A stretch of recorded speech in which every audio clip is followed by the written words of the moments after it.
ಹರೇ ಕೃಷ್ಣ. ಅಧ್ಯಾಯ 2 ಶ್ಲೋಕ 37.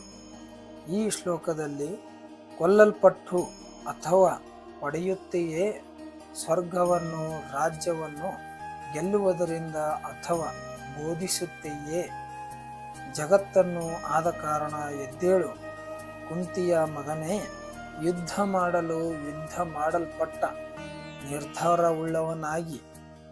ಅನುವಾದ ನೋಡೋಣ ಬನ್ನಿ.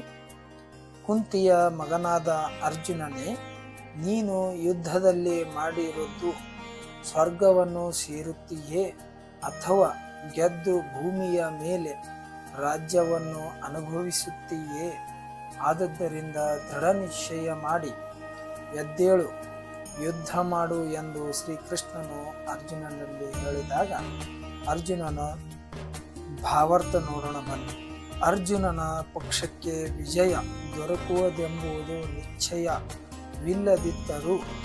ಅವನು ಯುದ್ಧ ಮಾಡಲೇಬೇಕು, ಏಕೆಂದರೆ ಅವನು ಅಲ್ಲಿ ಮಾಡಿದರೆ ಸ್ವರ್ಗಕ್ಕೆ ಏರುವನು.